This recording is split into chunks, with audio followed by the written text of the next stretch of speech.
Have you noticed your stream getting weaker, waking up more at night, feeling like your bladder never fully empties? Most men over 60 assume it's just aging, but what if one daily habit is quietly making your prostate grow faster?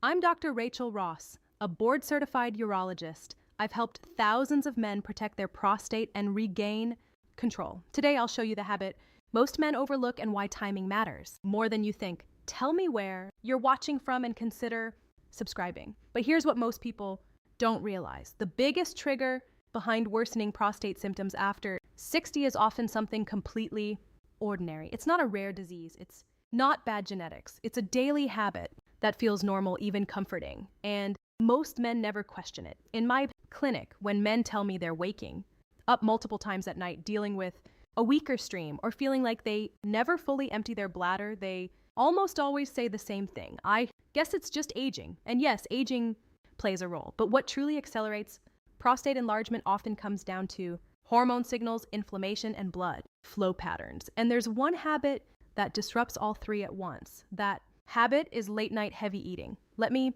define that clearly. Late night heavy eating means consuming large calorie, dense meals within 2 to 3 hours of bedtime, a big dinner at 8:30 or 900 p.m. seconds, dessert, then heading straight to bed. Why does this matter? Because your prostate is hormone-sensitive tissue. When you eat a heavy meal late at night, your insulin rises.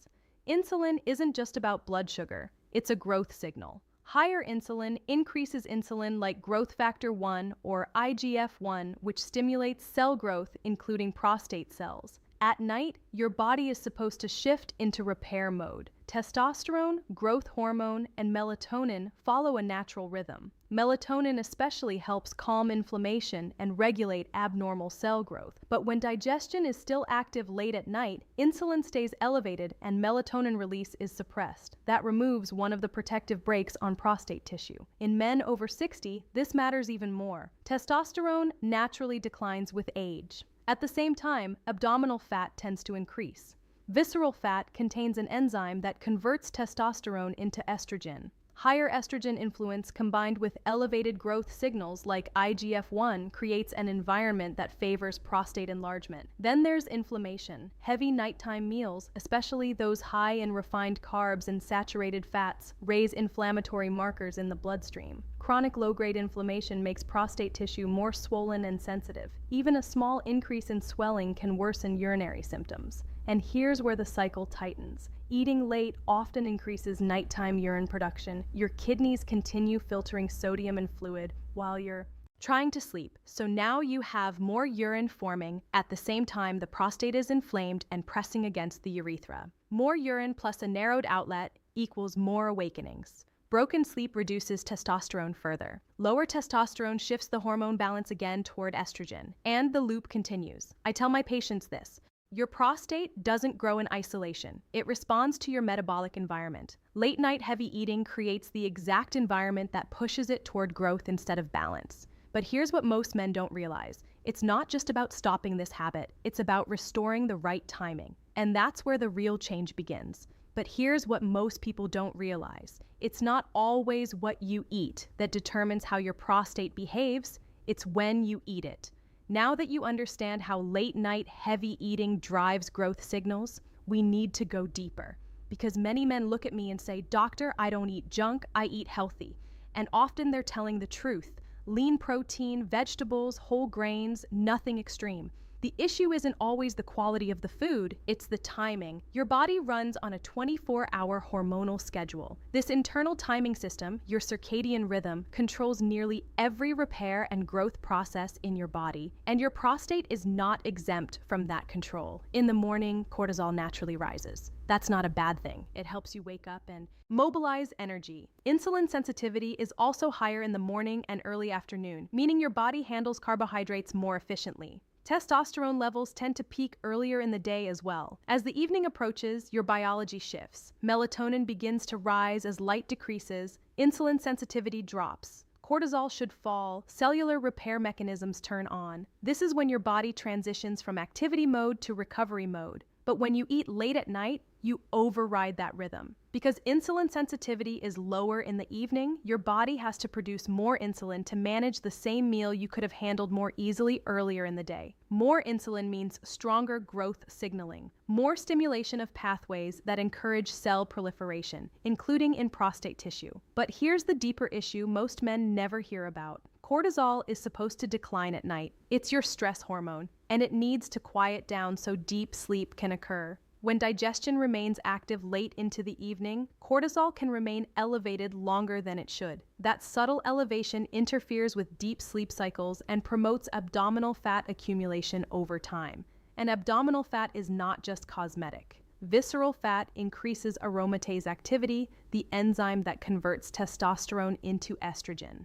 So now you have declining testosterone from age plus increased conversion into estrogen from central fat gain. That hormonal mismatch quietly pushes the prostate toward a growth-favoring state. Now let's talk directly about testosterone. Many men over 60 are already borderline low, even if they've never had it formally tested. Testosterone replenishment depends heavily on deep and REM sleep. But if you're waking multiple times a night to urinate, something late eating can worsen. You're fragmenting that sleep architecture. REM sleep is when testosterone recovery occurs most efficiently. Less REM sleep means less testosterone restoration. Lower testosterone shifts the androgen to estrogen balance further toward estrogen dominance. In prostate tissue is highly sensitive to that ratio. Even subtle shifts can influence cellular growth patterns. The problem is subtle. You don't feel your hormones shifting day by day. There's no dramatic signal. Instead, you notice small functional changes. Your stream becomes slower. It takes longer to empty. You feel more frequent urges. You wake up more at night and you assume it's inevitable aging. But when we restore metabolic timing simply by aligning meals with daylight hours and protecting the nighttime repair window, symptoms often stabilize. I've had patients move their largest meal to midday and keep dinner lighter and earlier. Within 4 to 6 weeks, they report fewer awakenings and stronger flow. Not because we added medication, but because we respected biology. Your prostate listens to your clock. It responds to rhythm. When that rhythm is aligned, growth signals soften and repair signals strengthen. And this only works fully if you address one more overlooked behavior that most men combine with late eating without even realizing it. But here's what most people don't realize. Late night heavy eating rarely acts alone. It almost always brings a silent partner with it. And when these two habits combine, the effect on your prostate isn't just additive, it multiplies. The second behavior is something so common, so routine, that it feels harmless. Prolonged evening sitting. After dinner, what do most men do? They sit in a recliner on the couch in front of the television, maybe scrolling on a phone, maybe at the computer. Hours pass without much movement at all. Now, here's why that matters more than you think. Blood flow is medicine. Your prostate sits deep in the pelvis. It relies on strong arterial supply and, just as importantly, healthy venous drainage. That drainage system clears metabolic waste and inflammatory byproducts from the tissue. When circulation slows, that clearing process slows with it. When you sit for long periods, especially in a flexed hip position, pelvic blood flow decreases. Venous return becomes sluggish. Fluid can stagnate, and stagnant fluid promotes localized inflammation. Inflamed tissue retains more fluid. More retained fluid means more swelling, and more swelling means greater pressure against the urethra, the small tube running directly through the prostate. Here's the key point most men miss. Your symptoms are not always about size alone. Even modest enlargement can feel significantly worse when inflammation and congestion are present. Now combine prolonged sitting with late-night heavy eating. You already have elevated insulin. You already have elevated inflammatory signals. Now you add reduced circulation. That's a perfect storm. Insulin encourages growth signaling. Inflammation increases tissue sensitivity. Reduced blood flow prevents efficient clearing of that inflammation. The result is a prostate that feels more congested, more reactive, more swollen, especially at night. There's another layer to this. Sitting increases intra-abdominal pressure, particularly in men carrying central weight. That pressure pushes downward onto the bladder and pelvic floor. When bladder pressure rises, urgency increases. You feel the need to urinate sooner, even if the bladder isn't completely full. Many men interpret this as worsening enlargement, but often it's mechanical pressure and vascular congestion, amplifying the sensation. Now let's talk about nitric oxide. Nitric oxide is a molecule your body produces to relax blood vessels. It allows vessels to dilate, improving circulation. Light physical movement, even gentle walking, stimulates nitric oxide production. Prolonged sitting suppresses it. Sitting-reduced nitric oxide doesn't just affect the prostate, it affects erectile function too. Blood vessels become less flexible, blood flow becomes less efficient. So what do men often notice? Weaker erections, slower urinary stream, more nighttime waking. And they assume these are separate problems. One urological, one sexual, one related to sleep. They're not separate. They share a vascular and metabolic root. When pelvic circulation slows and inflammation rises, both urinary and erectile function can decline. The prostate, bladder, and penile tissues all depend on healthy blood flow and balanced hormonal signaling. This is why I always ask my patients not just what they eat, but what they do after they eat. And here's what most men never try. 10 minutes of light walking after dinner, not a workout, not intense cardio, just gentle movement, a relaxed walk around the block, even walking indoors if weather doesn't allow. That small adjustment improves glucose handling. It lowers the post-meal insulin spike. It increases pelvic circulation. It stimulates nitric oxide production. It supports venous drainage. In many cases, I've seen measurable symptom improvement from this one simple change: fewer nighttime awakenings, less urgency, a stronger stream, improved morning erections, because instead of creating stagnation, you create flow. But here's the important part. Walking alone is not enough.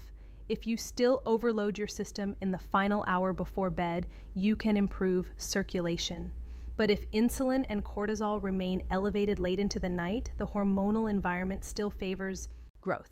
That's why this chapter connects directly to the next one, because there is one final mistake almost every man over 60 makes in the last hour before sleep. And correcting it is what truly allows your prostate to shift from a growth state into a repair state.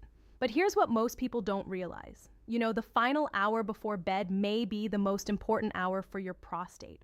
We've already talked about late night heavy eating. We've talked about hormone timing and how your internal clock governs testosterone, insulin, and repair. We've talked about circulation and how sitting after dinner can create pelvic congestion. Now we bring it all together, because what you do in the last hour before sleep determines whether your prostate shifts into repair mode or stays stuck in growth mode. This isn't about supplements. It's not about surgery. It's not about extreme dieting or punishing exercise routines. It's about working with your biology instead of fighting it. When men apply what I'm about to explain consistently, something powerful happens. Nighttime urination decreases, sleep becomes deeper, morning energy improves, and over time, prostate symptoms stabilize instead of progressively worsening. And the best part, this approach doesn't force your body. It supports it. But it requires one simple rule that many men resist at first.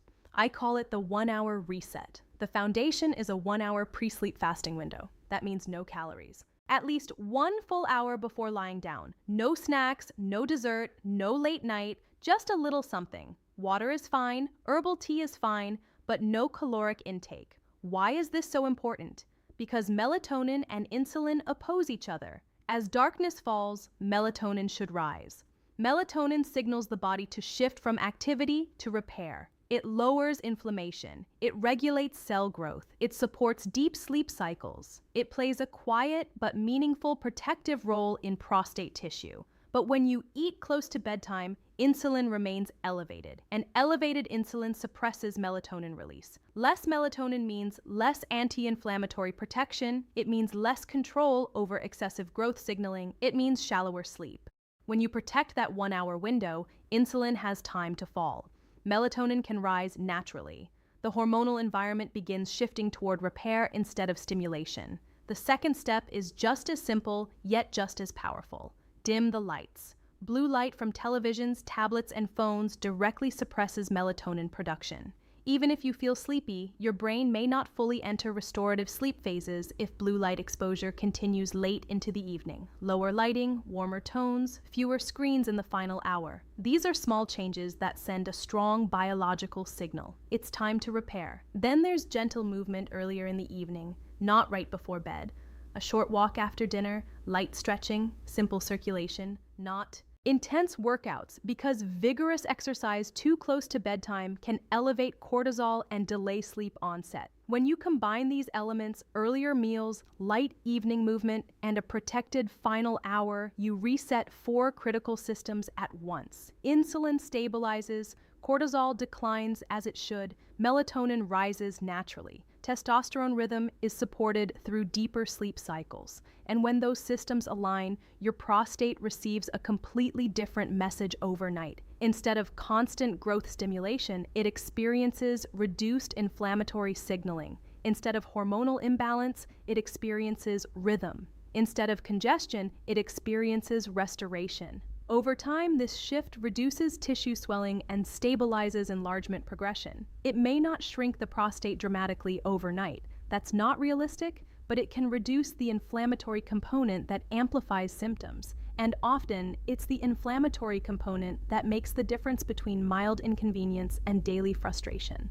Now, here's something I want you to understand clearly. This only works if you stay consistent. Doing it once or twice won't override years of disrupted rhythm, but your body is remarkably responsive when given steady, predictable signals. Within weeks, many men notice fewer nighttime awakenings. Within months, the pattern of urgency begins to soften, and consistency becomes easier when you understand something powerful. Your body wants balance. It is constantly trying to regulate itself to restore rhythm, to reduce excess. But when we repeatedly send mixed signals, late meals, bright lights, prolonged sitting, we override that natural intelligence. Remove the trigger, and the body begins correcting itself. Support the rhythm, and the repair mechanisms engage. The 1-hour reset is not about restriction, it's about alignment. And when you align with your biology, instead of resisting it, your prostate responds. But there's one final piece we need to address. Because even with all of this knowledge, many men unknowingly sabotage their progress in subtle ways. And understanding that is what transforms information into lasting change. But here's what matters most. As we close this conversation, remember how we started waking up at night, the weak stream, that frustrating feeling of standing there, waiting, knowing you're not fully empty, that quiet irritation you may not talk about, but feel every single day. Most men over 60 accept it as aging, as something inevitable, as a slow decline they just have to live with. But now you see the deeper story. Your prostate is not acting randomly. It's responding to signals: insulin, inflammation, circulation, sleep rhythm, hormone timing. These signals either push it toward growth and congestion or toward stability and repair. Late-night heavy eating quietly tips those signals in the wrong direction. Prolonged sitting compounds it. A disrupted final hour before bed locks it in. But when you correct the timing, when you reduce the metabolic load at night, when you protect that sleep window and allow melatonin and testosterone to do their work, your body begins to shift. This isn't about fighting your age. It's about restoring alignment with your biology. I've seen men in their late 60s and early 70s regain control simply by adjusting this one daily habit. Fewer nighttime awakenings, stronger flow, better rest, clearer mornings. You are not broken. Your body is responsive. It's intelligent. It's adaptive. When you give it the right signals consistently, it moves toward balance. And that quiet confidence, waking up, rested, emptying fully, feeling steady and in control, that's not gone. It's simply waiting for the right environment to return. If this conversation helped you understand what's really happening inside your body, I want you to know something important. You are not alone in this. Thousands of men over 60 are quietly navigating the same changes, the nighttime awakenings, the subtle shifts in energy, the questions they don't always feel comfortable asking. This channel exists so we can talk about these things openly with science, dignity, and respect. If you value that kind of honest, straightforward guidance, consider subscribing and becoming part of this community. Not for hype, not for fear, but for steady, practical conversations that help you stay in control of your health. And tell me where you're watching from. I truly do read those comments. It reminds me how many men across the world are choosing to take ownership instead of simply accepting decline. In our next video, I'll walk you through a simple morning habit that protects testosterone and supports prostate health at the same time. Until then, protect your evenings because your prostate is listening and your body responds to the signals you give.